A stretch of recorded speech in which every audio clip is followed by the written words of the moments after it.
My recliner was still in the living room. My coffee mug, the chipped one with the faded American flag that my daughter gave me 12 years ago, was still on the kitchen counter. I had left it there on purpose, I think. Not because I forgot it, because I wasn't ready to believe I wouldn't be back for it. That was 4 years ago. I was 62 years old, and my wife told me I had to leave my own home. Not in those exact words. She never used exact words when she wanted something uncomfortable. She said her brother needed a place to stay. She said it would only be temporary. She said I was being selfish for making it difficult. And then, when I still hadn't packed a bag after 3 days of those conversations, she stood in the kitchen doorway one evening and said, very quietly, "He needs the room you're sleeping in, Robert. I need you to figure something out." The room I was sleeping in was our bedroom, the bedroom we had shared for 19 years. I remember looking at her for a long moment. I remember the refrigerator humming. I remember thinking she would take it back, that she would hear how it sounded and take it back. She didn't take it back. She held my gaze and waited, the way you wait for someone to sign a form they've already agreed to sign. Her brother had shown up 6 weeks earlier with 2 duffel bags and a story about a business deal gone wrong. He was 51 years old. He had a habit of arriving in people's lives when things were bad for him and staying until things were worse for everyone else. I had known him for 19 years and I had watched him do it to 3 different people. I thought my wife knew it too. I was wrong about that, or maybe she knew and didn't care, which is a different kind of wrong. The house was hers. That part mattered legally, and it mattered in ways that are harder to explain. Her parents had bought it in 1987, left it to her when they passed, and her name alone was on the deed. I had spent the better part of 2 decades fixing the gutters and repainting the porch and rewiring the garage, and none of that appeared on any legal document anywhere. I was an electrician for 38 years. I knew how to work with my hands. I did not know how to make a courthouse care about that. I called my son that night from the driveway, sitting in my truck with the engine off. He was quiet for a while after I told him. Then he said, "Dad, don't do anything until you talk to someone who knows the law." He meant a lawyer. He was right. I slept in my truck that night in the parking lot of a Walmart 4 miles away. I was 62 years old, and I pulled my jacket over my shoulders and pushed the seat back as far as it would go, and I thought about the fact that I had worked every single day for 38 years, and this was where I was. I did not cry. I want to be clear about that, not because crying would have been wrong, but because what I felt wasn't sadness. It was something quieter and colder than sadness. It was the feeling of finally understanding something you had been not understanding for a long time. In the morning, I drove to the bank before it opened. I sat in the parking lot and waited. When the doors unlocked at 9 o'clock, I was the first person through them. I spoke to a woman at a desk near the window, and I told her I needed to open a new individual account and transfer my half of what was in our joint checking.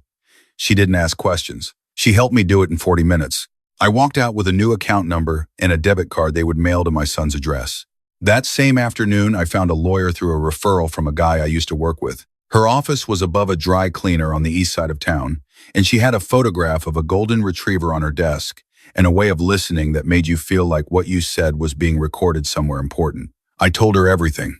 She told me that because the house was solely in my wife's name, I had limited options for forcing the matter of residence. But she told me other things too. She told me about marital assets, about what a court would consider when dividing what we had built together over 19 years. She told me to document everything I could remember. I started writing that night. I also changed my phone number that week. My wife had been texting me since the morning after I left, messages that started as explanations and became something harder to categorize. I read them once, then I changed the number and gave the new one only to my son and my daughter. I stayed with my son for 11 days. He had a spare room, and he didn't ask me to justify anything. We ate dinner together most nights, and sometimes we watched baseball and didn't say much, and that was enough. My daughter called every other day.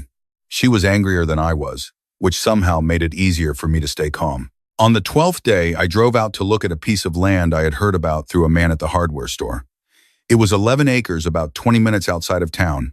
There was no house on it, only a concrete slab where a barn had stood before it burned, and a gravel road that led to a flat area near the back of the property where 3 oak trees grew close together. The land had been sitting empty for years. The price reflected that. I stood on that concrete slab for a long time. The wind came through the oaks, and the grass was tall and brown, and I thought about what my lawyer had said, and what my son had said, and what my wife had said, standing in the kitchen doorway. And I made a decision that I can only describe as the kind of decision you make when you stop waiting for someone else to fix what's broken. I bought the land 3 weeks later, cash, from savings I had been putting away for 20 years in an account she had never had access to. An old habit, or maybe a quiet instinct. I'm not sure which. I lived in a camper I parked on the concrete slab for the first 4 months. Winter came early that year, and it came hard. And I learned things about myself I hadn't known. I learned that I could be cold and still function. I learned that silence, when it's your own silence and not the silence of being ignored, feels completely different. I learned that I was better at being alone than I had realized, possibly because I had been alone in a different way for longer than I knew. I started building in the spring. I had done enough construction work in my life to know the basics, and I hired out what I couldn't do myself. The structure went up slowly. A workshop first, because that was what I needed immediately, and then walls around it, and then a proper roof, and then, room by room over the following year, something that became a house. Not a large house, but mine. My lawyer filed for divorce on my behalf 14 months after I left. My wife contested some things. The process was slow and it was expensive, and there were months when I had to remind myself every single morning why I had started it. In the end, the court looked at 19 years of shared finances and joint tax returns and a marriage that predated her ownership of the house. And the settlement reflected that. I won't say what I received because it isn't the point of this. The point is that I had documentation, and I had a lawyer who knew what she was doing, and I had spent 18 months making sure that what I built on those 11 acres was legally, completely, undeniably mine before any of it was decided. Her brother, as it turned out, had not arrived with just 2 duffel bags. He had arrived with debts, substantial ones. My wife had not known the full extent of it when she invited him in, or so she told my daughter later. Whether that is true, I cannot say. What is true is that over the following 2 years, those debts became her problem in ways she had not anticipated. There were calls from creditors. There was at some point a situation involving a business my brother-in-law had talked her into investing in, money from her own savings, money she lost. The specifics came to me secondhand through my daughter, who told me because she thought I deserved to know, not because she was trying to cause more pain. The house her parents had bought in 1987, was eventually sold to cover what couldn't be covered any other way. I don't know exactly when she left it. By that point, I had stopped tracking the timeline of her life with any precision. I want to tell you what the land looked like in the second spring, because I think it matters. The 3 oak trees had started to fill out. The gravel road had been widened and properly graded. The workshop was fully operational by then, which was important because I had started taking jobs again, not as an employee, but on my own terms. I had a business license. I had a small truck with my name on the door.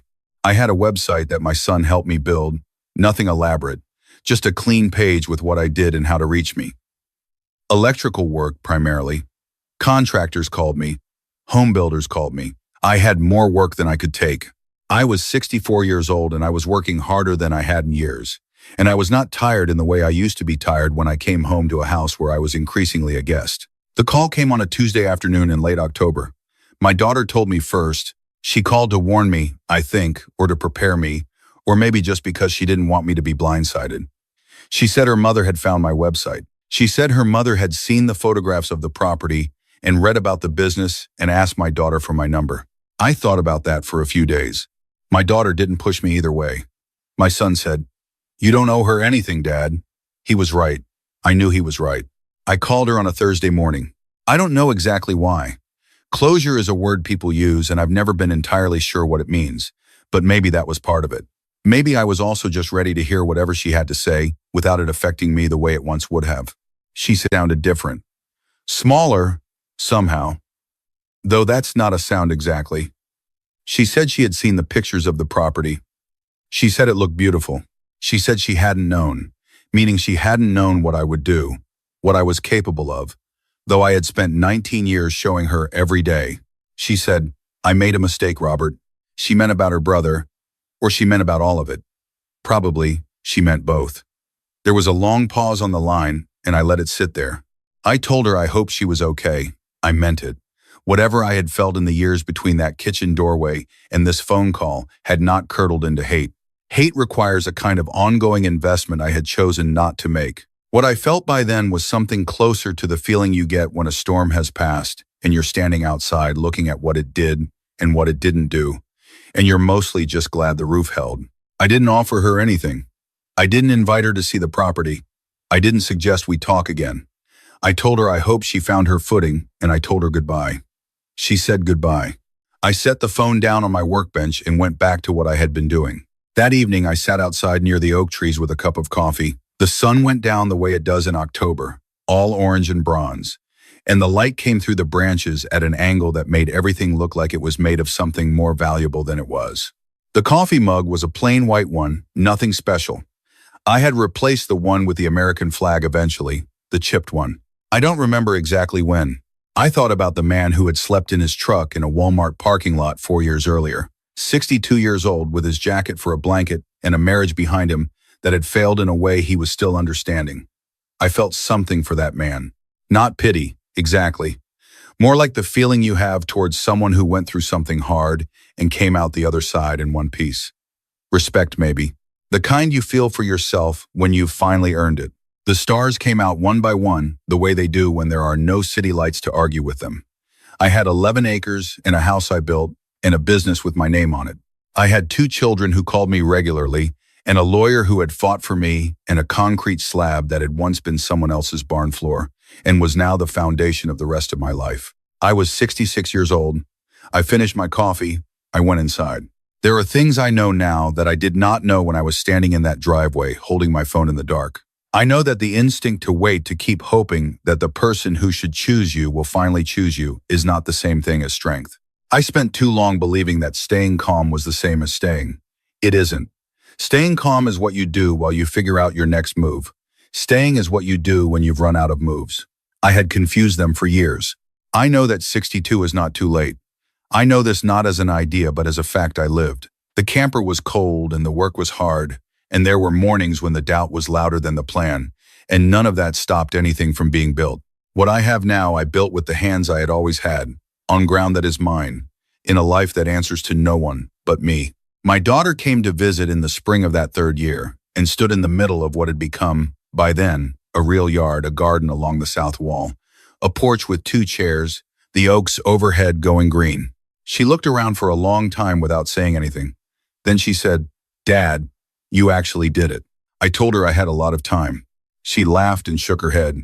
Then she sat down in one of the chairs on the porch, and I brought out 2 cups of coffee, and we sat there for a long while as the morning warmed up around us. She told me about her job and her kids and the small dramas of her neighborhood. I told her about the contracts I had lined up for the summer and the section of fence I still needed to finish on the north side. Normal things. Good things. At one point she said, "Are you happy, Dad?" I thought about it the way you think about questions that deserve a real answer. "Yeah," I said. "I think I actually am." The coffee was good. The oaks were budding. The north fence could wait 1 more week. I leaned back in the chair and let the sun hit my face and listened to my daughter talk about her life. And I did not think about the kitchen doorway, or the Walmart parking lot, or the phone call in October, or any of it for the rest of that morning. Some things you put down and don't pick back up. Not because you've forgotten them, because you've gotten too busy building something worth more than carrying them. That's the whole of it. That's everything.